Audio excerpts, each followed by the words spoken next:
பிரியமானவர்களே, இந்த காலை வேளையிலும் ஓய்வு நாளுக்கென்று வந்த உங்கள் ஒவ்வொருவரையும் இயேசுவின் நேற்ற நாமத்தினாலே அன்பின் வாழ்த்துக்கள். தேவனாகிய கர்த்தர் நம்மை நடத்தி கொண்டிருக்கிறார். தேவ பிரசன்னம் நம்மை நடத்துகிறது. பாருங்க, அவருடைய வார்த்தைகள் நம்முடைய வாழ்க்கையில பெரிய காரியங்களை செய்து கொண்டிருக்கிறது. ஒவ்வொருவருடைய வாழ்விலும் தேவ வசனம் ரொம்ப முக்கியமானது. அந்த வார்த்தை 100 60 பலன் தரக்கூடியதாக இருக்கிறது. ஸோ இந்த நாளிலும் கர்த்தர் உங்களுக்கு வசனத்தோடு கூட பேசி உங்களை ஆசீர்வதித்து நடத்த வல்லவராயிருக்கிறார். ஸோ இந்த வேளையில வசனத்துக்காக கண்களை மூடி நாம் ஜெபிப்போம். ஸ்தோத்திரம் ஏசப்பா, உம்மை துதிக்கிறோம் ஆண்டவரே. ஜீவனுள்ள நல்ல பிதாவே, இந்த அருமையான தருணத்தில் ஆண்டவரே பிரசங்கத்தை கேட்க வந்த ஒவ்வொரு பிள்ளைகளையும் நீர் ஆசீர்வதிப்பீராக. வசனத்தை ஆண்டவரே இந்த பிள்ளைகள் கேட்கும் பொழுதே கர்த்தாவே நீர் விடுதலை கட்டளிடும்படியாய் ஜெபிக்கிறோம் ஐயா. சத்தியத்தை அறிவீர்கள், சத்தியம் உங்களை விடுதலையாக்கும் என்ற வேத வசனத்தின்படியே அடியேன் ஆசீர்வதிக்கிறேன். தொடர்ந்து வழிநடத்தும் காத்துக்கொள்ளும் இயேசு நாமத்திலே ஜெபிக்கிறோம் நல்ல பிதாவே. ஆமேன் ஆமேன். ஹல்லேலூயா. கர்த்தர் நல்லவர், அவர் கிருபை என்றும் உள்ளது. ஸோ இந்த நாளிலும் வேத வசனத்துக்கு நேராக நம்முடைய கவனத்தை திருப்புவோம். தானியேல் 6ஆம் அதிகாரம் 16ஆம் வசனத்தை வாசிப்போம். இடைவிடாமல் ஆராதிக்கிற உன் தேவன் உன்னை தப்புவிப்பார். ஆமேன். ஹல்லேலூயா. நீங்கள் ஆராதிக்கிற தேவன் உங்களை தப்புவிக்க வல்லவராய் இருக்கிறார். ஆமேன். ஹல்லேலூயா. ஒவ்வொருடைய வாழ்க்கையிலும் ஆண்டவர் பெரிய காரியங்களிலிருந்து தப்புவிக்க வல்லவராய் இருக்கிறார். ஆபத்து நிறைந்த இந்த உலகத்தில், ஆபத்து நிறைந்த இந்த சூழ்நிலைகளில் எந்த நேரத்தில் என்ன நடக்கும் தெரியாது. நம்முடைய வாழ்க்கையில் தேவையற்ற காரியங்கள் எல்லாம் வரும்பொழுது நம்ம எங்கேயாவது மாட்டிப்போன்ற ஒரு சூழ்நிலை வரும்போதெல்லாம் தேவனாகிய கர்த்தர் எல்லாவற்றத்திலும் வந்து நம்மை தப்புவித்து வழிநடத்த வல்லவராய் இருக்கிறார். ஆமேன். ஹல்லேலூயா. இதுதான் பவுல் சொல்லுகிறார். தன்னுடைய ஆவிக்குரிய வாழ்க்கையில் அவர் அனுபவித்த காரியங்களை குறித்து சொல்லுகிறார். பவுல் சொன்ன காரியத்தை வாசிப்போம். 2 கொரிந்தியர் 1ஆம் அதிகாரத்தில் பார்த்தீங்கன்னா 8 9 வசனங்களை நம்ம வாசிக்கிறோம். அதில் பார்த்தீங்கன்னா அவர் சொல்லுவார், நாங்கள் தேவனுக்காக போயிட்டு இருக்கும்போது எங்களுக்கு மரணம் நேரிடும் என்று எங்களுக்கு தெரியும். ஆனாலும் தேவ ஊழியத்தை செய்யும்படியாக நாங்கள் கடந்து சென்றோம். அந்த சூழ்நிலையும் கர்த்தர் எங்களை தப்புவித்த வல்லவராக இருந்தார். வசனத்தை வாசிக்கலாம். 10ஆம் வசனத்தை நம்ம வாசிப்போம். அப்படிப்பட்ட மரணத்தினின்றும் அவர் எங்களை தப்புவித்தார், இப்பொழுது தப்புவிக்கிறார், இன்னும் தப்புவிப்பார் என்று அவரை நம்பி இருக்கிறோம். ஆமென். ஹல்லேலூயா. சோ மரணம் நேரிடும் சூழ்நிலை வந்தது. நான் கடந்து போகிற பயணமாகட்டும் பிரயாணமாகட்டும் அந்த இடத்துல வந்தது. ஆனாலும் எங்கள் கர்த்தர் எங்களை தப்புவித்தார், தப்புவிக்கிறார், அவர் தப்புவிப்பார்ன்ற ஒரு வார்த்தையை அவர் சொல்லுகிறார். எல்லா சூழ்நிலையிலும் அவர் எங்களோடு கூட இருந்தார். ஆமென். ஹல்லேலூயா. அதே மாதிரி தான் இன்றைக்கு இந்த பிரசங்கத்தை கேட்கிற அருமையான பிள்ளைகளே, நாம நம்முடைய வாழ்க்கையில ஏற்படுகிற பிரச்சனைகளை அடுத்து என்ன நடக்கும், இது சூழ்நிலை என்னவா மாறும் அப்படியெல்லாம் நீங்க குறித்து கலங்க வேண்டிய அவசியம் இல்லை. என் தேவன் உங்களோடு இருக்கிறார், உங்களை வழி நடத்துகிற தேவனாய் இருக்கிறார். போகிற பாதைகளில் எந்த இடத்துல தப்புவிக்கணுமோ அந்த இடத்துல கர்த்தர் நிச்சயமா உங்களை தப்புவித்து வழி நடத்த வல்லவராய் இருக்கிறார். ஆமென். ஹல்லேலூயா. அதை தான் பவுல் சொல்லுகிறார். எங்களுக்கு தெரியும், எங்கள் சூழ்நிலைகள் தெரியும், நாங்கள் கடந்து போகிற பாதைகள் தெரியும், எங்கள் பாதைகளில் இப்படிப்பட்ட பிரச்சனைகள் வரும் என்று தெரியும். ஆனாலும் எங்கள் தேவனுடைய நாமத்தை கொண்டு நாங்கள் விசுவாசத்தோடு எங்கள் பயணத்தை மேற்கொண்டு நடத்தினோம். எங்கள் விசுவாசத்தின் பேரில் எங்கள் தேவன் எங்களோடு கூட இருந்து எங்களை எல்லாவற்றிலும் இருந்து அவர் தப்புவித்தார் என்று சொல்லுகிறார். ஆமென். ஹல்லேலூயா. சோ உங்கள் விசுவாசத்தில் நீங்கள் கடந்து போங்க. எல்லா இடங்களிலும் ஆபத்திலிருந்து கர்த்தர் நம்மை தப்புவிக்க வல்லவராய் இருக்கிறார். ஆமென். சோ இந்த தேவன் இன்மட்டும் தப்புவித்தவர், இனியும் நம்மை தப்புவித்து வழிநடத்த வல்லவராய் இருக்கிறார். ஹல்லேலூயா. பிசாசானவன் எப்படிப்பட்டவனா இருக்கிறான் தெரியுமா? வெள்ளம் போல அவன் சத்துருக்களாய் இவன் வந்து எழுந்து வருகிறான். எல்லாருடைய வாழ்க்கையை அழிக்கும்படியாக வருகிறான். சோ அந்த சூழ்நிலைகள் எல்லாவற்றையும் ஆவியானவர் நமக்கு துணையாய் இருந்து நம்மளை தப்புவித்து நடத்த அவர் வல்லமுள்ள தேவனாய் இருக்கிறார். ஹல்லேலூயா. இயேசு நல்லவர். பாருங்க, யோபுடைய வாழ்க்கையில நம்ம ஒரு சம்பவத்தை குறித்து நம்ம வாசிக்கிறோம். அதுல பாத்தீங்கன்னா யோபுக்கு ஏற்பட்டிருக்கிற ஒரு முக்கியமான ஒரு காரியம், அவருடைய வாழ்க்கையில பெரிய பிரச்சனைகள் வருகிறது, பெரிய ஆபத்துகள் வருகிறது. அந்த ஆபத்து நேரத்துல ஒரு காரியத்தை நம்ம வாசிக்கிறோம். பாருங்க, யோபு 1ஆம் அதிகாரத்துல நம்ம வாசிக்கிறோம். 1ஆம் அதிகாரம் 15ஆம் வசனத்துல வாசித்தோம் என்றால், சபையர் அவர்கள் மேல் விழுந்து அவைகளை சாய்த்து கொண்டு போனார்கள், வேலை ஆட்களையும் பட்டய கருக்கினால் வெட்டி போட்டார்கள், நான் ஒருவன் மாத்திரம் தப்பி அதை உமக்கு அறிவிக்கும்படி வந்தேன் என்றான். ஆமென். ஹல்லேலூயா. இங்க பாத்தீங்கன்னா யோபுடைய வாழ்க்கையில ஒவ்வொரு பிரச்சனை, அவருடைய பிள்ளைகள், அவருடைய வீடு, அவருடைய சொந்தங்கள் எல்லாம் மறிக்கிற ஒரு சூழ்நிலை, அவருடைய ஆசீர்வாதங்கள் எல்லாம் வந்து ஒன்றுமில்லாமல் அழிக்கப்படுகிற ஒரு சூழ்நிலை சாத்தானால. அப்படி வரும்பொழுது அங்க ஒரு வசனம் நம்ம தொடர்ந்து 3 இடத்துலயும் பார்ப்போம் அடுத்தடுத்து. நான் ஒருவன் மாத்திரம் தப்புவித்து வந்தேன்ட்டு. ஏன் அந்த ஒருவன் மாத்திரம் தப்புவிக்கப்பட்டான்? எல்லாரும் அழிந்தார்கள், ஆனா அவன் ஒருவன் மாத்திரம் சாட்சி சொல்லும்படியா வருகிறான். இந்த இடத்துல நான் இப்படி பார்த்தேன், இப்படிப்பட்ட ஒரு அழிவு வந்தது, சோ ஆசீர்வாதங்கள் எல்லாம் அழிந்து போனது என்று ஒவ்வொரு இடத்துல அவர்கள் சொல்லுகிறார்கள்.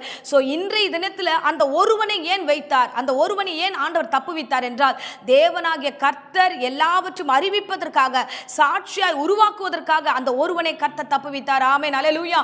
இன்றைக்கு பிரசங்கத்தை கேட்கிற அருமையான பிள்ளைகளே, உங்கள் ஒருவரை ஆண்டவர் ஜீவனோடு வைத்திருக்கிறார். உங்களை கொண்டு எல்லா காரியத்தையும் சாட்சியா நடத்துவார். உங்கள் பிள்ளைகளையும் உங்கள் குடும்பங்களையும் உங்களை சார்ந்தவர்களும் உங்கள் வீட்டாரையும் கர்த்தர் சாட்சியாய் தப்புவித்து வழிநடத்த வல்லவராய் இருக்கிறார். ஆமென், அல்லேலூயா. சாத்தான் அழிப்பதற்காக என்ன ஒண்ணா திட்டம் போடட்டும். சாத்தான் போய் கர்த்தரிடத்துல கேட்கிறான், யோபு இந்த மாதிரி நீ ஆசீர்வாதத்தை வச்சிருக்கீங்க, அதனால தான் அவன் இப்படி இருக்கான் அப்படின்ட்டு. அப்போ அழிவுக்காக அவன் வந்து பர்மிஷன் கேட்டு வந்தாலும் எல்லோரையும் அழிக்கணும்னு அவன் நினைச்சாலும் கர்த்தர் ஒருவனை மாத்திரம் வைத்திருந்தார். யோபுவை மாத்திரம் ஆண்டவர் ஜீவனோடு வைத்திருந்தார். அந்த வேலைக்காரன் சொல்றான், நான் ஒருவர் மாத்திரமே வருகிறேன். அப்போ ஒவ்வொரு இடத்துல ஒருவரை கர்த்தர் ஏன் வைத்திருக்கிறார் என்றால், தேவனாகிய கர்த்தர் அவனை கொண்டு அவன் வீட்டாரையும் அவன் சார்ந்தவர்களையும் கர்த்தர் தப்புவிக்க வல்லவராய் இருக்கிறார். ஆமென், அல்லேலூயா. சோ பவுலுடைய வாழ்க்கையில் நம்ம அப்படிதான் பார்த்தோம். அவர்கள் மரணம் சம்பவிக்க வேண்டியது, ஆனா பவுலின் நிமித்தமாக கர்த்தர் சொல்லுகிறார், அவன் ஒருவனை கர்த்தர் தாமே அவனை தப்புவித்தார், அவனை பாதுகாத்தார், அவனை ஆசீர்வதித்தார் என்று. ஆமென். இன்றைக்கும் நம்மையும் அவர் தப்புவிக்க வல்லவராய் இருக்கிறார். ஆமென். சோ எந்த சூழ்நிலையா இருந்தாலும், எந்த நெருக்கடியா இருந்தாலும், நாம் கடந்து போகிற பாதையில பல குழப்பங்களை கொடுப்பான் பிசாசு, பல விதமான வெறுப்புகளை கொடுப்பான். நாம வாழ்ந்துகிட்டு இருக்கிற வாழ்க்கையில இது ஏன் இப்படி நடக்குதுன்னு தெரியாம, ஒருவேளை ஏன்டா உயிரோடு இருக்கிறோம், செத்துலாண்டா வேண்டாம் அப்படின்னு தீர்மானம் பண்ணுகிற அளவுக்கு சில விதமான பிரச்சனைகள் உங்கள் மன அழுத்தங்கள் வரும்பொழுதும் என் தேவனாகிய கர்த்தர் உங்களை கைவிட மாட்டார் என்பதுதான் இன்றைய சத்தியம். அல்லேலூயா. சோ நீங்கள் ஆராதிக்கிற தேவன், நீங்கள் தேவனை நம்பியிருந்தீங்கன்னா தேவனாகிய கர்த்தர் உங்கள் ஒருவரை அவர் தப்புவிப்பார். ஏன் என்றால் உங்கள் நிமித்தமாய் பெரிய காரியங்களை செய்ய அவர் விரும்புகிறார். ஆமென். என் தேவன் நல்லவர், என் தேவன் நல்லவர். பாருங்க, யாத்ராகமத்தில் யோசேப்பு காலகட்டங்களில் அவர் போயிருந்த எகிப்து தேசத்தில் யோசேப் மரித்ததுக்கு அப்புறம் யோசேப்பை அறியாத ராஜா ஒருவர் அந்த ராஜ்யத்துக்கு வருகிறார். பார்வோன் வரும்போது இந்த ஜனங்கள் பெருத்து இருக்கிறதை பார்க்கிறான். இந்த ஜனங்கள் இவ்வளவு தூரம் இருக்கக்கூடாது, எகிப்துல இந்த யூதர்கள் இவ்வளோ ஜனங்களா இருக்கிறார்கள் என்று சொல்லி என்ன பண்ணுகிறானா, பிறக்கிற எல்லா ஆண் குழந்தைகளையும் அவங்க வந்து சாகடிக்க வேண்டும் என்று ஒரு ஆணையை கொடுக்குறாங்க. பாருங்க, அந்த முக்கியமான இடம் என்னன்னா, அந்த யூதர்களுக்கு மத்தியில் இருக்கிற எல்லா குழந்தைகளையும் 2 வயசுல இருக்கிற எல்லா குழந்தை, பிறந்த ஆண் குழந்தை எல்லாம் சாகடிக்கிறார்கள். அந்த நைல் நதி முழுக்க பார்த்தீங்கன்னா ரத்த ஆராய் போகிறது, எல்லா இடத்துலையும் தூக்கி போடுகிறார்கள், எல்லா குழந்தைகளையும் சாகடிக்கிறார்கள். ஆனால் அதே இடத்துல ஒரே ஒருவனை மாத்திரம், மோசேவை மாத்திரம் என் தேவனாகிய கர்த்தர் தப்புவித்தார். நீங்க பார்த்தீங்கன்னா அந்த தாய் அந்த குழந்தையை எடுத்ததுமே அந்த குழந்தை ரொம்ப அழகா இருக்கு, தேவன் இதை குறித்து ஒரு பெரிய திட்டம் வைத்திருக்கிறார் என்று சொல்லி யாத்ராகம் 2ஆம் அதிகாரம் 2, 3, 4 வசனங்களை பார்த்தோம் என்றால் அங்கே அருமையாய் வசனம் சொல்லுகிறது. அந்த ஆண் குழந்தையை அவங்க வந்து ஒரு பெட்டியில வைத்து அதே நைல் நதியில எத்தனையோ ரத்தங்கள் போய் கொண்டிருக்கிற இடத்துல தேவனாகிய கர்த்தர் அந்த மோசேவை காப்பாற்றினார். அந்த தாய் அந்த குழந்தையை வைத்து அனுப்பும்போது தேவனாகிய கர்த்தர் அந்த குழந்தையை கொண்டு மிகப்பெரிய எழுப்புதலை கர்த்தர் வரும் நாட்களில் செய்தார். ஆமென், அல்லேலூயா. சோ அந்த ஆண் குழந்தை மோசே காப்பாற்றப்பட்டு எகிப்தில் அடிமையா இருக்கிற எல்லா ஜனங்களையும், அல்லேலூயா, 430 வருஷம் அடிமைகள், அந்த அடிமைகள் எல்லாரையும் வெளியே கொண்டு வருகிறார். ஆமென். அந்த ஒருவன் ஏன் தப்புவிக்கப்பட்டானா, அடிமைத்தனத்தில் இருக்கிற எல்லாரையும் கொண்டு வரும்படியாக கர்த்தர் ஒரு பெரிய அற்புதத்தை செய்தார். ஆமென், அல்லேலூயா. எத்தனை அதிகாரங்கள் மாறினாலும், எத்தனை ஜனங்கள், எத்தனை சூழ்நிலைகள் மாறினாலும் உங்களை ஒடுக்கும்படியாக உங்க இடத்துல வரும்போது என் தேவனாகிய கர்த்தர் இந்த பிரசங்கத்தை கேட்கிற உங்களை ஆண்டவர் தப்புவிப்பார். ஆமென், அல்லேலூயா. அதை தான் நம்ம ஆரம்பத்திலிருந்து பார்க்கிறோம். அவர் தப்புவிக்கிற தேவன், பவுலை தப்புவித்த தேவன் உங்களை தப்புவிப்பார். மோசேவை தப்புவித்து அவன் ஜீவனை காப்பாற்றி அத்தனை குழந்தைகள் மரித்த போது மோசேவை ஆண்டவர் ஆசீர்வதித்தாரே, மோசேவை கர்த்தர் காப்பாற்றினாரே. ஏன் தெரியுமா?